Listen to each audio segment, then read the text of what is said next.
জিনিস দিয়েই একটি সুন্দর পৃথিবী তিনি উপহার দিয়েছিলেন। কোরআন নাজিলের মূল লক্ষ্য সম্পর্কে আল্লাহ তাআলা বলছেন, আলিফ লাম রা কিতাবুন আনজালনাহু ইলাইকা লিতুখরিজান নাসা মিনাজ যুলুমাতি ইলান নূর। আলিফ লাম রা কিতাবুন আনজালনাহু ইলাইকা, হে রাসূল আমি আপনার উপর একখানা কিতাব অবতীর্ণ করেছি এই জন্য লিতুখরিজান নাসা মিনাজ যুলুমাতি ইলান নূর, যাতে করে মানব গোষ্ঠীকে আপনি অন্ধকার সমূহ থেকে আলোর মধ্যে আনতে পারেন। এই জন্য একখানা কিতাব আপনাকে দান করেছি। নবী করিম সাল্লাল্লাহু আলাইহি ওয়াসাল্লাম এই কিতাবের বরকতে, এই কিতাবখানা দিয়েই, একটা কিতাব দিয়ে একটা বিপ্লব হয়েছে, একখানা কিতাব দিয়ে একটি রাষ্ট্রীয় একটি সমাজ বিপ্লব হয়েছে, মানুষের মধ্যে আমূল পরিবর্তন এসেছে একখানা কিতাবের মধ্য দিয়ে। এই জন্য কবি বলেছেন, উতর কর গারে হেরা সে সুয়ে কওম আয়া, উতর কর গারে হেরা সে সুয়ে কওম আয়া, और एक नुस्खे किमिया सतलाया। হেরা পাহাড় থেকে নবী করিম সাল্লাল্লাহু আলাইহি ওয়াসাল্লাম নেমে এলেন, সাথে করে আনলেন পরশ পাথর। কি আনলেন? এই পরশ পাথর। লোহা লাগলো, লোহাগুলা সোনা হইল, পাথর লাগলো, পাথরগুলো ডায়মন্ড হয়ে গেল। যারা চোর ছিল, ডাকাত ছিল, জেনাকার ছিল, বদমাশ ছিল, কি বিশাল পরিবর্তন এসে গেল তাদের মধ্যে। এই পরিবর্তন আসলো কোরআন দিয়ে। আল্লাহ তাআলা মানুষ সৃষ্টি করেছেন, আর মানুষের চলার পথের জন্য দিশা দেওয়ার দায়িত্ব হচ্ছে আল্লাহ তাআলা। দিশা দেওয়ার দায়িত্ব কার? এ সৃষ্টি করেছেন কে? আপনার আমার স্রষ্টা কে? আকাশের মালিক কে? জমিনের মালিক কে? সব কিছুর মালিক কে? তিনি সৃষ্টি করেছেন, আর সৃষ্টি করে তিনি একটা আইন দিয়েছেন, বিধান দিয়েছেন। সে আইনটা এবং বিধানটা কি সেটাই আল্লাহ তাআলা বলছেন, ইন্নাদ-দীনা ইনদাল্লাহিল ইসলাম। নিঃসন্দেহে মানুষের জন্য জীবন ব্যবস্থা হিসেবে আল্লাহ তাআলা ইসলামকেই একমাত্র পছন্দ করেছেন। জীবন ব্যবস্থা হিসেবে আল্লাহ মানুষকে যে জীবন ব্যবস্থা দিয়েছেন, বিধান দিয়েছেন, এটার নাম হলো ইসলাম। ওমাখতালাফাল্লাযীনা উতুল কিতাবা ইল্লা মিন বাদি মা জাআহুমুল ইলমু বাগিয়াম বাইনাহুম, যাদের আল্লাহর পক্ষ থেকে কিতাব দেওয়া হয়েছিল, তারা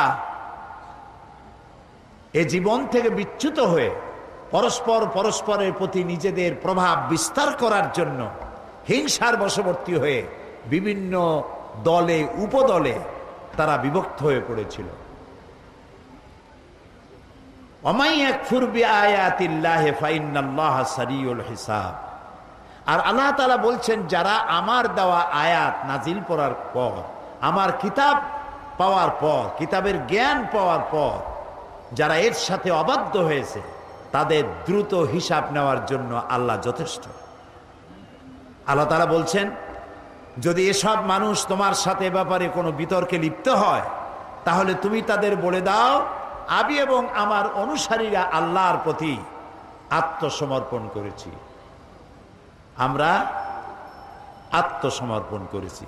আসলামতু ফাইন আসলামু ফাকাদিহতাদাও।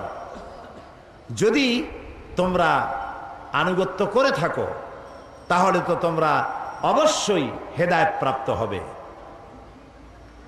আর ওয়াইন তাওয়াল্লাউ ফাইন্নামা আলাইকাল বালাগ, আর যদি তারা অবাধ্য হয়, এর থেকে ফিরে যায়, তাহলে আমাকে শুধু প্রচারের দায়িত্বই দেওয়া হয়েছে। আল্লাহ তাআলা বলছেন, হে নবী বলেন, আপনাকে শুধু প্রচারের দায়িত্ব দেওয়া হয়েছে, আপনি প্রচার করুন। আল্লাহু বাসীরুম বিল ইবাদ।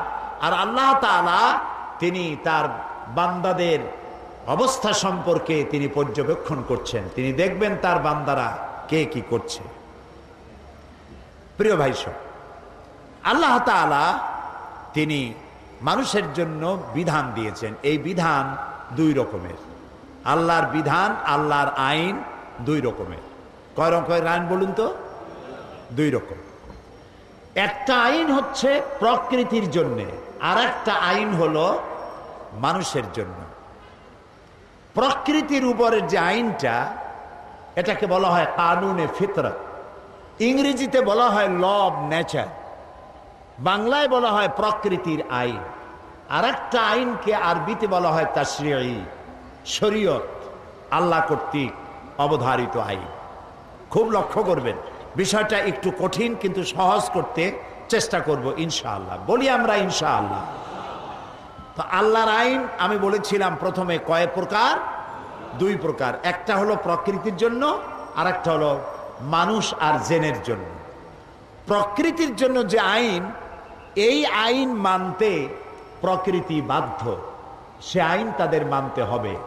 যেমন চন্দ্র, সূর্য, গ্রহ, নক্ষত্র, পাহাড় পর্বত, কীটপতঙ্গ, নদ নদী, গাছপালা, তরুলতা, সব আল্লাহর আইন মানতে বলে বাধ্য। আল্লাহ তাআলা বলছেন, আফাগায়রা দীনিল্লাহি ইয়াবগুন ওয়ালাহু আসলামা মান ফিস সামাওয়াতি ওয়াল আরদি তাওআন ওয়া কারহা। আফাগায়রা দীনিল্লাহি ইয়াবগুন, তোমরা কি আল্লাহর দেওয়া জীবন ব্যবস্থা ছেড়ে দিয়ে অন্য কোন জীবন ব্যবস্থা তালাশ করো? ওয়ালাহু আসলামা মান ফিস সামাওয়াতি ওয়াল আরদ, যা কিছু আছে আকাশে, যা কিছু আছে জমিনে, এ সব কিছু আমার সামনে আনুগত্যের মস্তক অবনত করে দিয়েছে, ইচ্ছায় হোক অনিচ্ছায় হোক। আল্লাহর আইন তারা মানতে বাধ্য। যেমন এখন বাংলাদেশে দিন না রাত? রাত। সূর্যের এটা মাজাল নাই, সূর্যের এই ক্ষমতাই নাই এখন বাংলাদেশে সে উদিত হয়। এখন সূর্য উদিত হয়েছে আমেরিকায়। বেলা যখন 12টা যা বাজবে, তখন রাত আসতে পারবে না, রাত দুপুরের সময় সূর্য আসতে পারবে না। কে নিয়ন্ত্রণ করে বলেন? আল্লাহ রাব্বুল আলামিন বলেন, লাশ-শামসু ইয়ানবাগী লাহা আন তুদরিকাল কমারা ওয়ালাল লাইলু সাবিকুন নাহার ওয়া কুল্লুন ফি ফালাকি ইয়াসবাহুন।